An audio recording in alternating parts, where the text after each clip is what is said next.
हाँ बच्चों, तो मैंने आपको बताया था नंबरिंग करके कि 1 2 3 4 5 6, और इसमें भी इसी तरह की नंबरिंग होती है। अब इनका आपस में कैसे रिलेशन है और इनसे वाक्य कैसे बनते हैं हम ये सीखेंगे। जैसे मैं आपको बता रही थी कि सह को हम किसके साथ रखेंगे, पठती के साथ। तो आप समझ जाइए 2 रोल नंबर किसके साथ होगा, 2 के साथ। 3 किसके साथ होगा, 3 के साथ। तो अब बताने की जरूरत नहीं कि 4 5 6 7 8 9 ऐसे ही इनके साथ होंगे 4 5 6 7 8 9। अब वाक्य क्या बनेंगे, ये सब करता है, काम करने वाले हैं और ये क्रिया के रूप में।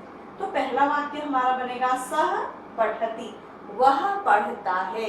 ये जो पहला है ये लड़कों के लिए स्पेशली, बालकों के लिए। लड़कियों के लिए क्या होगा, बालिकाओं के लिए, वो मैं बताती हूँ अभी। तौ पठतः, वे दो पढ़ते हैं।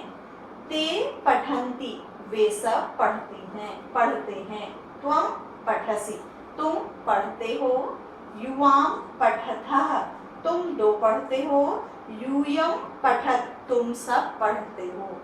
अहम पठामि, मैं पढ़ता हूँ या मैं पढ़ती हूँ।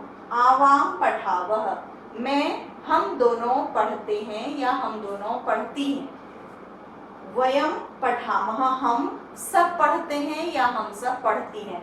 बच्चों ये दो लाइन जो है मध्यम पुरुष और उत्तम पुरुष, लड़के लड़कियों के लिए एक सा होती है। तो इनके ये पेयर कभी बदलते नहीं हैं। आपको परीक्षाओं में भी इस तरह के प्रश्न दिए जाते हैं, जैसे वाक्य शुद्ध करो, तो आपको क्या दे दिया जाता है, सह के साथ पठतः लगाकर दे दिया जाता है, और आपको दिया जाता है कि क्रिया को क्या करिए, शुद्ध करिए। तो आप क्या करेंगे, सह के साथ कौन सी क्रिया लगा देंगे। ये कितना आसान है, देखिए बिल्कुल गेम की तरह है। अब बालिकाओं के लिए या लड़कियों के लिए जो ये पहले लाइन का सर्वनाम होता है वो होता है सा, ते, ता। वह लड़की के लिए, वे दो लड़की के लिए, और वे सब लड़कियों के लिए। तो ये वाक्य क्या बन जाएंगे, सा पठती, वह पढ़ती है। ते पठतः, वे दो पढ़ती हैं।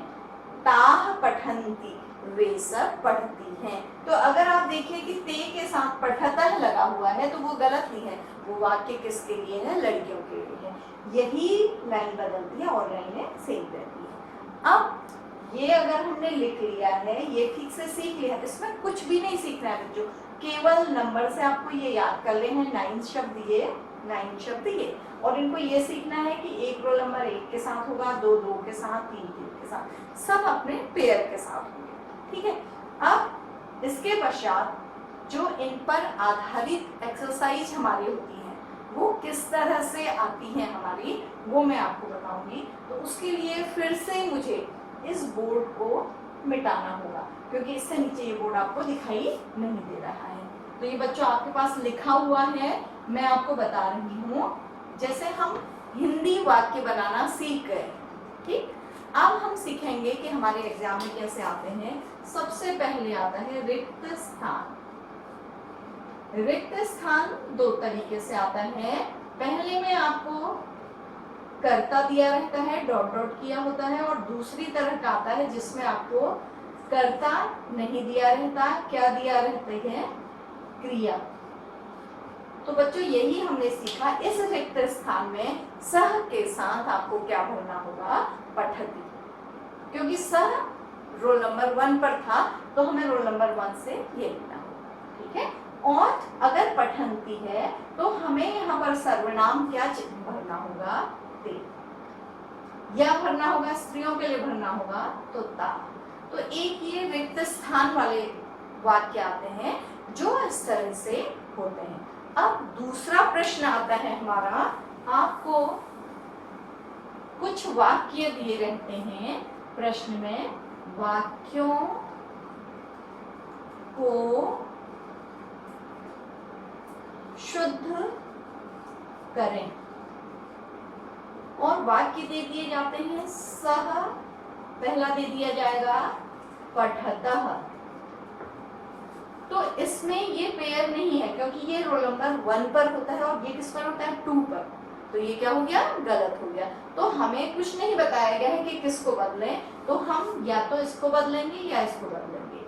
हम इसको क्या कर लेंगे, सह पठति, सही हो गया। अगर हमको इसको नहीं बदलना है, पठतः करना है, तो हम इसको क्या कर लेंगे बच्चों, तौ।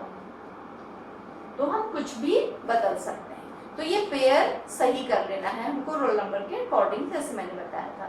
दूसरा आता है कि क्रिया शुद्ध करें, क्रिया शुद्ध करें। अब इसमें क्रिया शुद्ध करें में क्या होगा, जैसे तऊ के साथ क्या दे दिया जाएगा, पठथ। तो देखिएगा पठथ का रोल नंबर है 1 2 3 5 और तऊ के साथ होना क्या चाहिए था, रोल नंबर 2। तो आपको क्या बदलना है, क्रिया बदलना है। तो आपको क्या करना पड़ेगा, तऊ पठतः। तो ये क्या हो जाएगा, सही हो जाएगा। और फिर आपको दिया जाता है कर्ता शुद्ध करें। तो कर्ता शुद्ध करें में कैसे दिया जाएगा आपको, ते पठामी। अब आपको शुद्ध क्या करना है, इसको करना है, इसको छोड़ देना है, इसको ऐसे ही रहने देना है। तो आपको इसको क्या करना पड़ेगा, अहम,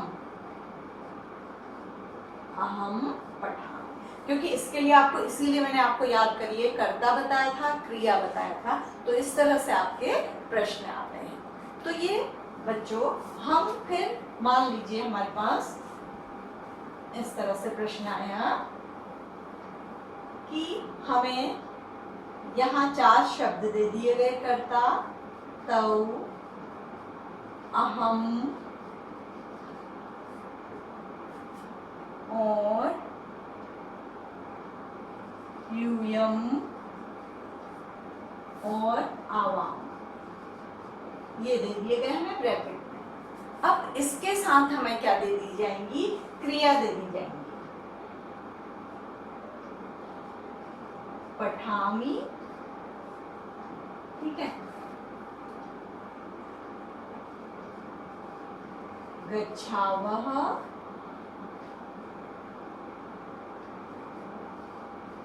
पठत 1 2 3 4 5, पठती, ठीक है, और पठतः। यहाँ भी हम गच्छावः अभी नहीं लेते हैं, मैं बाद में बताऊंगी आपको क्या ले लेते हैं, पठावः, पट का ही रूप ले लेते हैं। ये हमें 5 कर्ता दिए गए हैं और ये 5 क्या दी गई हैं, क्रियाएं दी गई हैं। तो इनको चुनकर वाक्य बनाने हैं। तो सह के साथ यहाँ क्या आएगा, पठती। तो हम यहाँ क्या लिख देंगे, 1, और फिर हम वाक्य बना के अलग से लिख देंगे।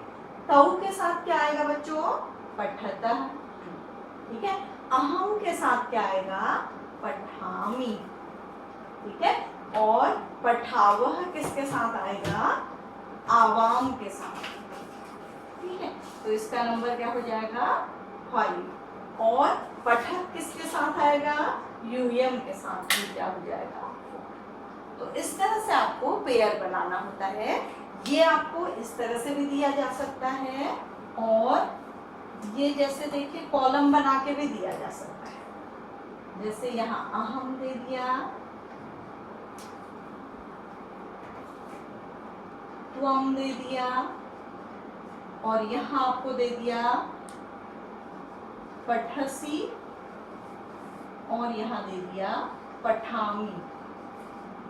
तो आपको पेयर सही करना है, इसके अकॉर्डिंग ये पेयर क्या है, गलत है। तो आप इनको भी मैच करके वाक्य बना लेंगे। तो आपको ये वाक्य इस तरह से, बच्चे कैसे मिलाते हैं, ऐसे नहीं मिलाना होता है।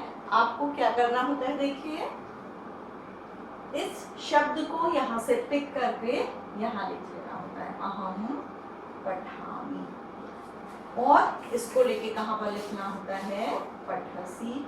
तब ये आपकी एक्सरसाइज होगा। तो आपको परीक्षा में इस तरह से करना होता है, सही काम करना होता है। तो बच्चों, आज आपने सीखा कि किस तरह से हिंदी से संस्कृत और संस्कृत से हिंदी अनुवाद। अब संस्कृत से हिंदी, मान लीजिए त्वम पठसी है, तो आपको पठ धातु का रूप उसका अर्थ पता है और त्वम का अर्थ पता है। तो त्वम का अर्थ पता होते ही आप किसी भी संस्कृत छोटे छोटे वाक्यों का अर्थ स्वयं से कर सकते हैं। त्वम का अर्थ है तुम, पठसी का अर्थ है पढ़ते हो, तो स्वयं ही आपसे अनुवाद भी हो जाएगा। तो आपको अनुवाद भी क्या लगेगा, सरल लगेगा। तो आपको अनुवाद के लिए, संस्कृत अनुवाद के लिए आज क्या क्या जानना था, एक बार हम रिवीजन करेंगे। पहले हमें जानना था कि वाक्य में कर्ता और क्रिया महत्वपूर्ण होते हैं और किस तरह कर्ता का प्रयोग, क्रिया को जिस तरह का, जिस वचन का कर्ता होता है, जिस लिंग जिस पुरुष का, वही क्रिया भी हमें प्रयोग करनी होती है। क्रिया के रूप यहाँ पर लिख के आपको बताए थे। और फिर आपको बताया था संस्कृत में लिंग कितने प्रकार के होते हैं, 3 प्रकार के होते हैं। क्या क्या होते हैं, पुल्लिंग, स्त्रीलिंग और नपुंसकलिंग। उनके अकॉर्डिंग भी आपको शब्दों को कैसे अनुवाद करना है, उनका क्या प्रयोग है वो बताया था। फिर धातु रूप लिख के दिखाए थे, सर्वनाम प्रयोग करना सिखाया था और उनके अकॉर्डिंग आपने अनुवाद करना सीखा। तो मुझे लगता है कि आपको ये अनुवाद तो आ गया होगा बच्चों। और आगे के लिए भी मान लो आपको भविष्य काल का अनुवाद सीखना होगा या भूतकाल का सीखना होगा, तो ये ट्रिक आपके हमेशा काम आएगी। ये समझिए आप बेसिक्स हैं संस्कृत के। ये बेसिक्स पढ़ने के बाद आप फिर भविष्य काल में भी अनुवाद कर सकते हैं, भूतकाल में भी अनुवाद कर सकते हैं, क्योंकि जो ये सह दौते वाले सर्वनाम हैं ये हमेशा अपनी जगह पर अपने रोल नंबर में प्रयोग होते हैं। इनके दोस्त यही इनके रोल नंबर वाले होते हैं। बिल्कुल, अगर इनकी दोस्ती गलत हो गई, सह को हम पठता के साथ कर देंगे तो वो गलत हो जाएगा। तो इसी तरह से भविष्य काल में भी इनका प्रयोग किया जाता है, भूतकाल में भी इनका प्रयोग किया जाता है। मुझे लगता है आज बच्चों ने अच्छी तरह से सीखा होगा। आज आपको केवल सीखना था, आज आपको लिखित काम कॉपी में बहुत ज़्यादा या कुछ भी नहीं करना है। ठीक है, तो आज की कक्षा हमारी यहीं पर समाप्त होती है। आपको मेहनत करनी है, आपको संस्कृत वाक्य लिखने स्वयं सीखने।